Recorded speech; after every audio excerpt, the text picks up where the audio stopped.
Buenas noches. La verdad que uno se asombra. Recuerden, esto se graba jueves y sale al aire viernes, pero bueno, hoy jueves uno prende la radio y escucha que desde el SUAEM dicen que no tienen ni los teléfonos, que no los llaman. Por supuesto, ellos tampoco llaman, ¿no? Y que la semana que viene, si no hay por lo menos una conversación, la cosa va a ser peor. Bueno, ya, muchachos. O conciliación obligatoria o siéntense a conversar porque estamos de rehenes los cordobeses, que nos cortan las calles, que... Digo, ya muchachos, a los dos, ¿no? A los dos muchachos, a SUAEM y al Ejecutivo Municipal, porque en el medio estamos nosotros. Considero que el derecho a huelga, no como el presidente, considero que el derecho a huelga existe y está, y que la posibilidad de manifestarse, de hacer las asambleas está, pero todo en su límite. Entonces me parece que hay un momento donde hay que sentarse a conversar, hay que sentarse a dialogar, dejar de medir quién tira más y bueno, poner las cartas sobre la mesa. Porque además hay toda una ciudad que necesita funcionar y que necesita servicios de la municipalidad. Pero le vamos a preguntar a un polémico concejal que nos acompaña hoy, a Javier Fabre, un amigo, concejal de la Unión Cívica Radical. ¿Por qué digo polémico? Síganlo en Twitter porque es muy polémico en Twitter, es muy provocador en Twitter. Los que entendemos el juego de la comunicación tuitera, la verdad, personalmente me divierto mucho leyendo sus Twitter. Para otros se ofenden, otros no entienden el juego, entonces se enojan.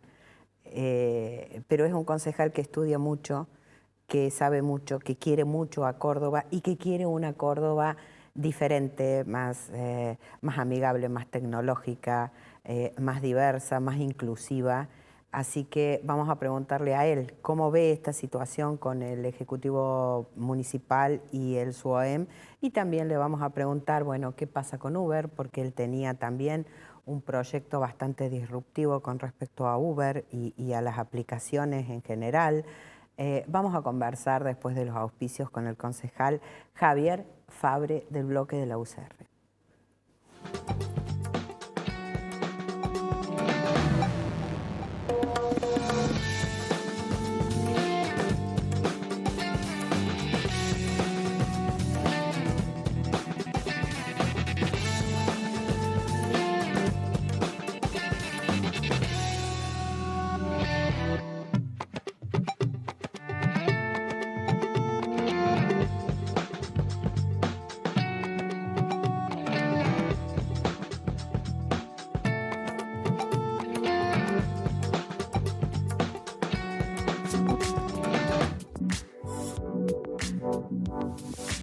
El Consejo Deliberante de Córdoba comenzó el periodo de sesiones 2025, con el compromiso claro de crear las ordenanzas para el bienestar y progreso de nuestra ciudad.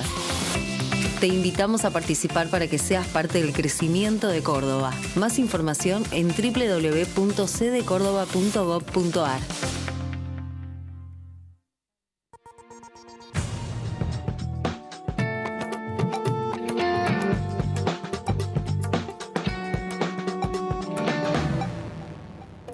Buenas noches, Javier. Gracias por venir. Muchas gracias por la invitación, Vivi. No, por favor, siempre es un placer, Javier. Sos muy disruptivo, sos muy peleador, muy... Lo que estábamos hablando recién, me Sí. parece que cada plataforma son ecosistemas con su propio lenguaje, con su propios propia códigos. gramática y que no se pueden trasladar. A veces si vos sacas algo que pusimos en Twitter, que la verdad yo me divierto mucho en Twitter, si lo sacas de ese contexto y puede sonar mal. Sí. Pero bueno, me parece que es una lógica que ya cada vez más gente va entendiendo y deja de ser tan provocadora las cuestiones, sí. aunque a veces me como unas buenas puteadas. No, bueno, por supuesto. Hasta de gente que te aprecia, que te dice, no pongas eso, es muy ordinario. Bueno, digo, ese es la gramática de Twitter. El que no la entienda, no le guste, tiene que irse a otro lado. Si queda Claro. en Facebook, se va Sí, a por otro lado. supuesto. A Instagram, a TikTok, Hay millones donde de quiera. posibilidades. Así Sí, que bueno. sí, sí. Javier, ¿cómo ves esto que yo estaba hablando en la presentación, este no diálogo entre el SUOEM y el Ejecutivo? Porque algunos dicen que es una estrategia tiempista del Ejecutivo, otros dicen que no, que en realidad no hay una solución por el pedido que tiene el SUOEM y por lo que puede ofrecer la MUNI. ¿Cómo lo ves vos? Yo creo que nosotros tenemos que ser muy responsables como oposición política. Nosotros somos una oposición política muy rigurosa dentro del Consejo. Y eso nos da la autoridad para decir que en este caso creo que hay que darle al intendente no solo todas las herramientas, sino toda la apoyatura política, porque tiene argumentos que son absolutamente válidos. Por ejemplo, Y que voy a ser de abogada del muy diablo. bien. Y tienen un salario promedio muy superior a la media de los empleados públicos estatales. Se está hablando de promedio de arriba de 2,5 millones de pesos, 2,6 millones de pesos. Entonces me parece que los reclamos tienen que tener una lógica, tienen que tener unas formas muy cuidadosas que no atenten contra la vida de todos los ciudadanos, que coincido con vos de que terminamos siendo rehenes, para defender más privilegios que derechos. Porque los derechos me parece que los municipales lo tienen garantizados y perfecto que así sea. Ahora, si están peleando porque no quieren largar la manija de algún área, porque hay un ente nuevo de fiscalización y con otras áreas gubernamentales se generaban cajas políticas, bueno, eso me parece que tienen que entender todos los sindicatos, todas las corporaciones, que es una Argentina que no va más. No va más. Ya, además, con la tecnología, nosotros insistimos mucho para que el nuevo ente de fiscalización tenga las actas digitales. ¿Y quién se negaba a tener actas digitales? El propio gremio, porque decía, no, con nuestra firma alcanza. No alcanza, tiene no sé cuántos presos de los inspectores. Claro. Entonces, me parece que defiendan los derechos, me parece que es absolutamente lógico. La defensa de privilegios y a través de la extorsión es inadmisible y por eso, en mi caso personal, le doy todo el apoyo que tiene que tener el intendente de la ciudad de Córdoba. ¿Y qué pensás de los cambios que estuvo haciendo y que de a poco se siguen dando en la Municipalidad de Córdoba? Venimos de tratar la ordenanza orgánica. Yo creo que es absolutamente insuficiente. Hay una hiperinflación de funcionarios en la Municipalidad de Córdoba. Van a quedar 390 y pico de funcionarios. 398 creo. Sí, 399 y veníamos de tener arriba de 500. Cuando, hoy lo dijo el concejal juez Martín Juez Corte, que el gobierno anterior funcionaba con la mitad, 270 y pico de funcionarios. A eso sumado que tenemos 25.000 empleados, es una ciudad dentro de otra ciudad, ¿no? Estamos hablando de tal vez una de las ciudades más pobladas del municipio. Perdón, me tildé. ¿De dónde saca el número de 25.000 empleados? De la sumatoria de los entes descentralizados, becarios, monotributistas. Ah, bueno, pero no son todos empleados directos que tributan en caja. Empleados directos de planta hay 10.000. Empleados de Sí, que no significa que sean pocos, que no, pero... también tiene categoría de ciudad. Está bien, pero 25 es como muy fuerte. Pero todo sale de las mismas arcas, ¿no? Sí. O sea, todos salen de las tacitas que pagamos todos los vecinos de la ciudad de Córdoba. Me parece bien alguna de la modalidad que se ha adoptado porque no deja un ancla para los futuros gobiernos. Eso al peronismo le cuesta mucho aceptarlo, pero bueno, de los 25.000 hay 15.000 que están precarizados y me parece que es un sistema, no la precarización, pero me parece que no se puede seguir incorporando a una planta, ya sea permanente o transitoria, más gente de la que ya hay. En eso yo con ese juego del artículo 8, ¿cómo es? Claro, artículo 8, artículo 9, no sé bien cómo es la parte burocrática, pero por eso digo, hay derechos que se han conquistado, que tienen que ser defendidos, privilegios no. Y con respecto a esto bueno, que en realidad yo tengo una teoría bastante particular con un montón de temas que en la sociedad ocurren, existen Y que el Estado no puede estar al margen, sí o sí tiene que participar regulándolo, en contra de lo que dice mi ley, pero bueno, yo creo que el Estado tiene que estar para regular aquellas actividades, aquellas situaciones que, bueno, que como sociedad se van dando. Lo digo desde algo tan duro, fuerte e importante como puede ser un aborto. Es decir, el Estado no puede, al margen de lo que yo personalmente piense, si estoy o no de acuerdo. Si yo soy el Estado, estoy representando al Estado, tengo que pensar en toda esa gente que termina haciéndose un aborto en una villa con una aguja de tejer y o fallece o realmente provoca una enfermedad que tiene consecuencias horribles. Entonces yo, Estado, eso lo tengo que regular. No puedo estar al margen de lo que sucede y hacer oídos sordos y taparme los ojos y decir no, porque como acá no lo aprobamos, entonces no, los abortos no se hacen. No. Saltando las distancias que son enormes, bueno, Uber está. Y todo el mundo tiene la aplicación en el teléfono y todo el mundo lo usa y todo el mundo llama y todo el mundo escribe y ve cuando está viniendo el auto y lo toma. Entonces el Estado tiene que estar para intervenir, porque entonces después, no, porque le robaron el auto o porque me olvidé el teléfono y cómo haces y a quién denuncias y cómo... Bueno, hoy el Estado no está, la justicia pide y exige que el Estado esté. Llegamos a ese punto de que la justicia pide y exige que el Estado esté. ¿Dónde estamos hoy parados en esa ordenanza? Me parece muy interesante la pregunta, porque es algo que venimos manteniendo, que a este tema de Uber lo que subyace es la discusión de cuál es la función del Estado en la sociedad.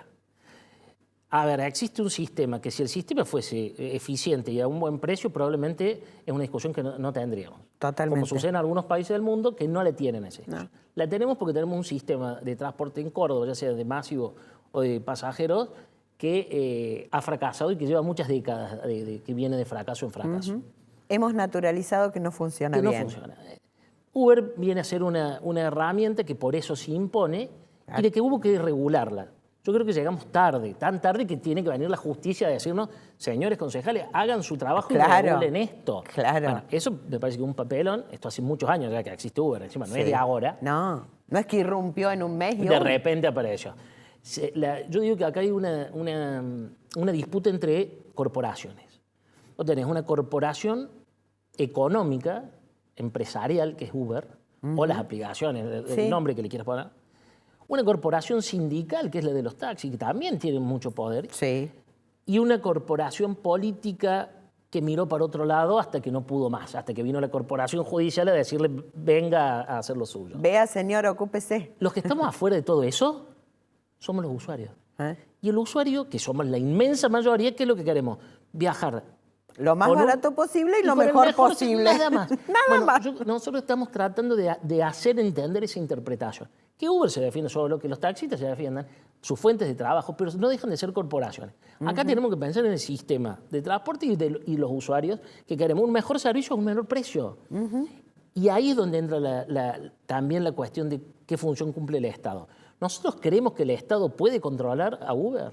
Creemos de que son eficientes los controles estatales. Si fuesen eficientes, tendríamos el sistema que tenemos de taxis y remises, que hay algunos casos que son muy buenos, pero hay otros casos que son muy malos. Sí. Entonces yo digo, tal vez hoy el control ciudadano que se da a partir de las aplicaciones, cuando vos le pones las 5 estrellitas al chofer o al auto, me parece que es más eficiente que el control estatal mismo. Yo, por ejemplo, no sé, te querés ir un fin de semana a Porteña, a La Falda, a Capilla del Monte o a cualquier lugar turístico de la Argentina. De Argentina o del mundo. Vos te vas a fijar en los comentarios de ese alojamiento. Totalmente. Te vas a fijar las estrellitas, a ver qué es lo que están diciendo. Si aparecen días que dicen, no, la verdad que te atienden horrible. Había cucarachas. La comida un asco. Y no vas. Ese control es muy superior al que pueda hacer el Estado mandando a un inspector a tocar la puerta a ver qué tal es el... Bueno, dentro de la tecnología aparece como una oportunidad. Entonces, cuando te dicen es de regular, no, en realidad lo está regulando el propio ciudadano. Totalmente. Y eso me parece que es más democrático, más progresista que mantener un sistema a fuerza. Yo creo que el oficialismo en este tema está cometiendo un error, presentado una ordenanza que hiperregula la actividad, entonces equipara Uber con una remisería moderna. Claro. ¿Se entiende? Entonces le pone la misma cantidad de exigencias. La postura nuestra es: no hiperregulemos Uber, le quitemos regulaciones al taxi y al remis, les quitemos tasas, les quitemos exigencias de ITV, les quitemos exigencias de carnet, donde el trabajador tiene que perder días enteros para hacer un trámite burocrático administrativo, le quitemos prohibiciones, por ejemplo, de salir del ejido urbano. Entonces ahí se van a poder encontrar en un nivel de competencia, porque hay un punto que es cierto: si esto no está regulado, la competencia es desleal. Por supuesto. Entonces, tenemos que regularlo, pero tenemos que quitarle regulaciones para que se encuentren en un equilibrio, sí, hay que equiparar, y que gane el mejor. El que preste el mejor servicio, el mejor precio, ganar. Bueno, ese es el desafío que tenemos en el Consejo. Yo creo que si hiperregulamos, lo que puede pasar es o que Uber se vaya, porque no estamos dispuestos a pagar 10 palos de multa, o de que siga funcionando en la informalidad, que es lo que ha pasado en todos aquellos lugares donde se ha hiperregulado. Claro. Llámese Santa Fe, llámese Mendoza, llámese Río Cuarto, que ni siquiera se anotan, no se inscriben. Entonces, pensemos algo, no para contentar a la opinión pública, decir, bueno, ya está legalizado Uber, porque no va a estar legalizado. No. Y vamos a ir sentándonos en el asiento de adelante, lo cual es incomodísimo, sobre todo para las personas con un poquitito de sobrepeso como yo. Entonces, no me entiendes. Me parece que hay que regular pensando para adelante, que es lo que no hicieron hace 10 años atrás, que tendrían que haber previsto lo que está pasando. Sí, sí, además regular desde una base, decir, bueno, lo que sí o sí deben tener y en lo que no se negocia es, bueno, en este tipo de seguro, en este tipo de carne, bueno, lo demás, esto de cobrar impuestos por todo. Y sin afectar la esencia o la naturaleza jurídica de lo que es. Esto es una empresa de tecnología. No es una empresa de transporte, si no tienen autos a su nombre. Claro. Una empresa de tecnología. Entonces hay que regularla con esa lógica de lo que se llama la gig economy o las economías colaborativas. Y si le entendemos desde ese lado, no le podemos poner una tarifa fija, porque pierde su esencia. No hay que infantilizar al usuario, porque dicen, no, cuando hay mucha demanda, cuando hay alta demanda, el precio sube y lo están estafando a los usuarios. No, si a mí el precio me parece que no corresponde, me toman un taxi, el ómnibus, lo que sea. Entonces hay que entender que una tarifa, por más que sea móvil, pero establecida por el Estado, de alguna manera conspira contra la lógica de dos personas negociando de la libre competencia. De la libre competencia.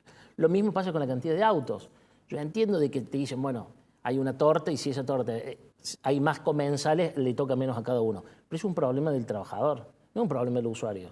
Y como digo, nosotros tenemos que, para mí, legislar en beneficio del usuario, de la mayoría de la sociedad de Córdoba que quiere, como digo, ir de la casa de la madre a la casa de la tía, del punto A al punto B, con el mejor servicio al menor precio.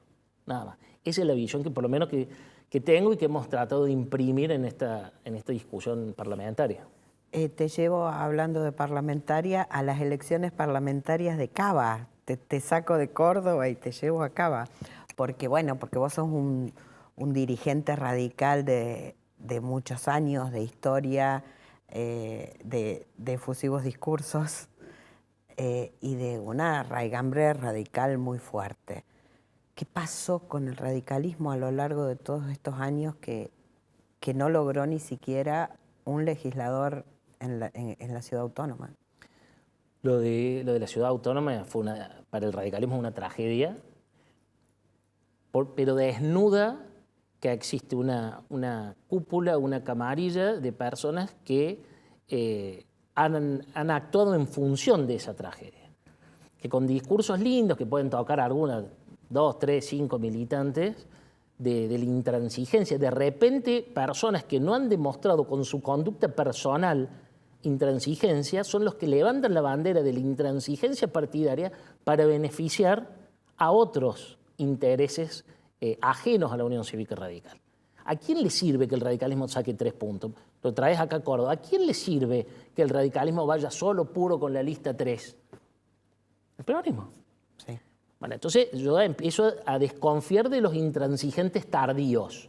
de que cuando les tocaba tener la conducción del partido arreglaban con todo el mundo y de repente ahora parece que les entró el espíritu de Sabatini, cuando en su vida cotidiana, en su vida personal, no son Amadeo Sabatini, ni Arturo Illia, ni Santiago del Castillo, ni Justo Páez Molina, ni Elpidio González, ni ninguno de los próceres radicales que hemos tenido.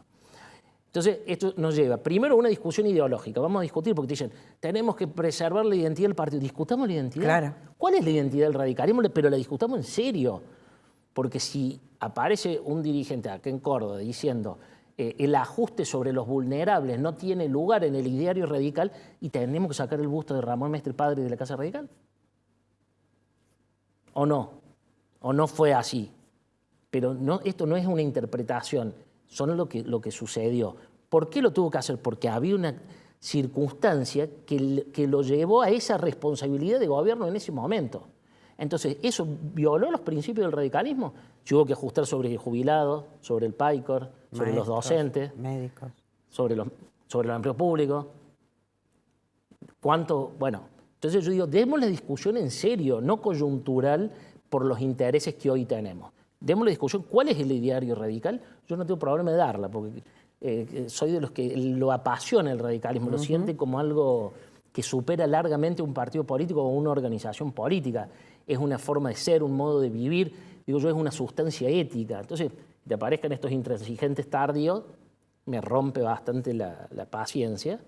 Y lo mismo ha pasado, y ese es el resultado de lo que pasó en Cava, donde está el presidente del partido, que no fue radical nunca en su vida, lo trajimos, que está bien, incorporar personas taquilleras para hacer una elección más o menos competitiva, lo compro.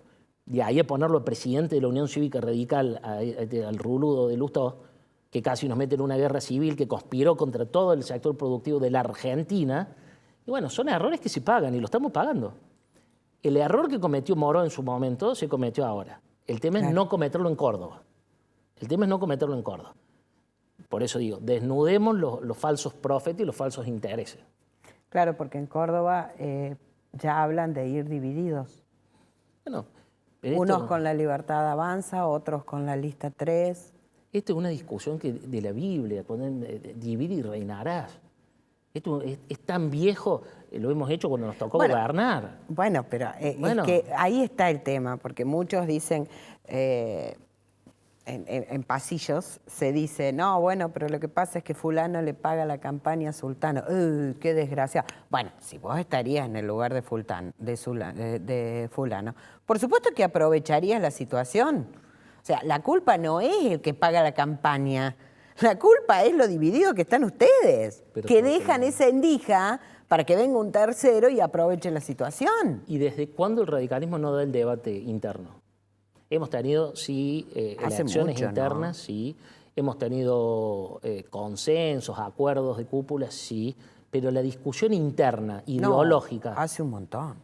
Años, décadas. Eso te estaba por decir, décadas. Y eso es lo que Angelos decía, que es movilizar el partido. Si vos no lo movilizás ideológicamente, si vos petrificás esa discusión, la discusión que queda... Es la mezquina, la chiquita, el juego chico. Sí, es la rosquita. Es la rosquita que venimos discutiendo hace 25 años, si es tal o si es cual, o si tal tuvo más lugar, menos lugar. La discusión política no se da. Tengo fe en el presidente actual que está pensando en algunas cuestiones. ¿Estás hablando del intendente Río Tercero? De Marco Ferrer. Me parece que está pensando en algunas cuestiones que pueden modernizar el radicalismo. Forma de selección de candidatos, ¿qué hacemos con la Casa Radical? Parece un tema menor, hasta una frivolidad en este contexto. Pero bueno, los que creemos en la política, en los partidos políticos, en las organizaciones políticas, es un debate que es insoslayable.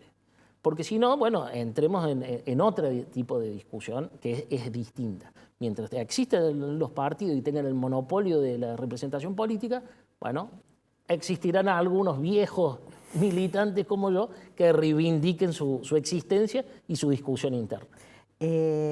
Cuando te referís a una nueva elección o a una forma diferente de elegir a los dirigentes, dame un poco más. Y me parece que, como digo, la incorporación de la tecnología lo que puede hacer es modificar paradigmas. ¿Cuál es el gran problema del radicalismo? Que no hay participación. No hay participación. No te abren el debate, no tenés participación. Sí, por supuesto. O sea, Todo tiene que ver con todo, no es siempre- ahora. La culpa es que no Porque participa. la No, gente- no participa porque desde algún lugar te expulsé. Exacto. Y no te Entonces, invité, y no te convoqué, y no te seduje para que vengas. Vos vivís que conoces la actividad política en Córdoba, los partidos. ¿Vos creés que existe algún ser humano racional que se levante un domingo para decir voy a ir a votar una interna de mi subcircuito? No. Son muy poquitos. Muy poquito. Son los que tienen de alguna manera una vinculación muy Sí, militante con el partido. totalmente. Pero el ciudadano común, el radical que está en su casa, no participa. Hay que darle las herramientas para que participe porque eso legitima las decisiones que tiene el partido. Y hoy lo podés hacer con un celular. Sí. Se eligen, la mayoría de las organizaciones serias del mundo hoy se eligen con Sí. voto telemático. ¿Cómo no vamos a poder elegir el subcircuito B de la 10ª con esta modalidad y no tener que estar cargando gente en autos? No. Toda esa que dicen el folclore, un folclore de hace 100 Vetusta, años. un Vetusta, folclore ya está. Ya está, y que encima no funciona porque venimos perdiendo hace 30 años. Claro. Si vos me decís, no, el aparato radical, no existe más el aparato radical.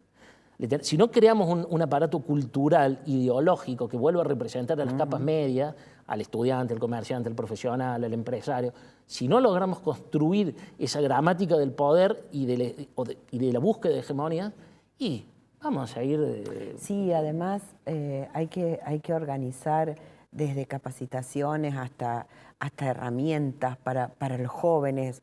Córdoba es un semillero de estudiantes, y si estás al margen de la tecnología, bueno, a ver, Javier, ¿cómo ganó Milei? Con la tele y las redes. No nos mintamos más. Está bien, obviamente, como herramienta la tele y las redes. Y después él un mensaje absolutamente disruptivo, tomó el enojo, tomó hasta palabras como libertad cuando veníamos de un encierro por la pandemia. Estuvo todo muy pensado, nada fue al azar. Y entonces nosotros no nos sigamos juntando a tomar el cafecito. Sí, nos juntemos cuando quieras a tomar el cafecito, pero mientras tanto utilicemos todas las otras herramientas porque nos están llevando puestos. ¿Sabés qué otro aporte ha hecho este fenómeno Milei que yo digo es un resultado, es una consecuencia para mí de un cambio de época? No son generadores de estos revulsivos sociales, sino que son consecuencias del cambio de época.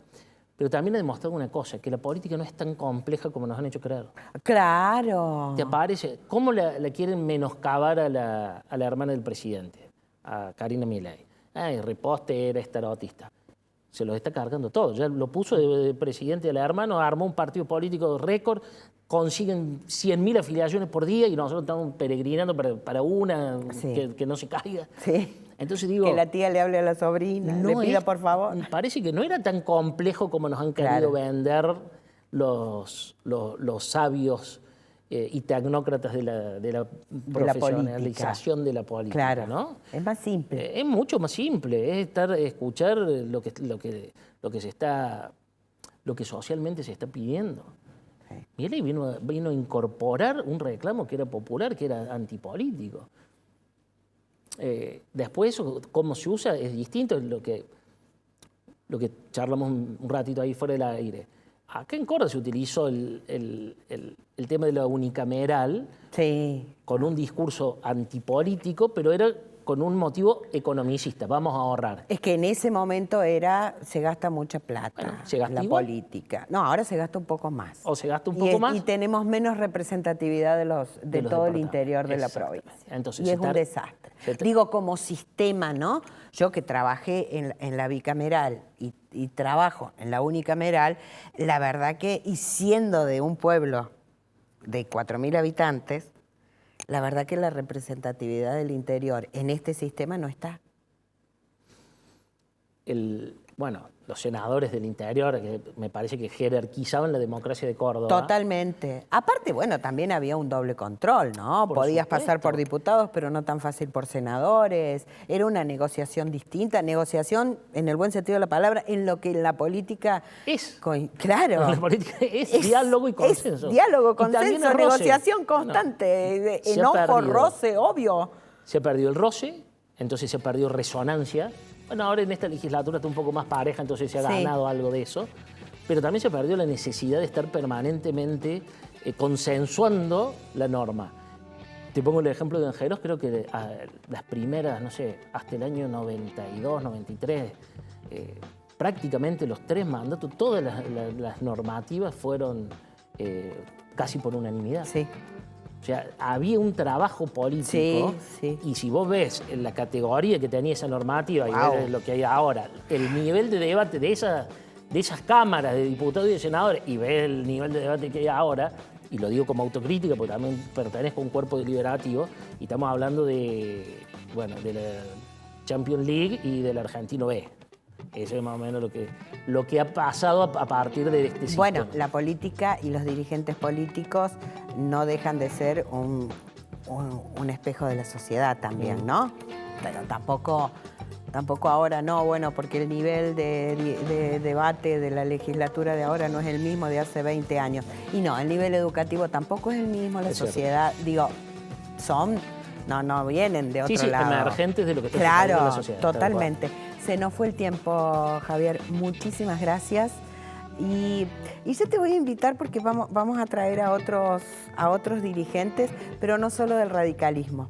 Vamos a hacer con otros dirigentes del justicialismo porque me parece que lo que hoy es emergente en el radicalismo, hay algunas voces del justicialismo que lo están empezando a ver dentro de su propio partido. Muy interesante, muy interesante. Te convoco entonces. Cuando quieras. Buena semana, buen 25 de mayo. Nuestro primer gobierno patrio, esa gente que se rebeló contra un virrey que obviamente ya no tenía poder por la invasión de Napoleón en España, pero que supo decir basta, supo salir a la calle y supo defender su propia identidad. Pucha, que tendríamos que aprender un poco, ¿no?, de esa gente de allá del 25 de mayo. Así que mientras celebremos, aquellos que tienen niños y vayan a los desfiles y vayan a los actos, traten de leer un poquito a ver cómo vino la mano, porque está bueno refrescarse, ya que estamos todo el día con los celulares. Fijémonos qué pasó, a ver qué podemos de la historia tomar y que nos sirva para no solo aprender, sino también buscar qué podemos hacer hoy si de este 25 de mayo dependiera nuestro primer gobierno, nuestra patria, nuestro saber decir, acá estamos. Tómelo como tarea, ya sé lo que me va a decir, no, Viviana, voy a comer locro, no voy a hacer ninguna tarea y la verdad que ya ni me acuerdo que se festejaba el 25 de mayo. Puede ser, pero bueno, con que uno lea, se fije y trate de saber qué pasó, ya es suficiente. Buena semana, buenas noches.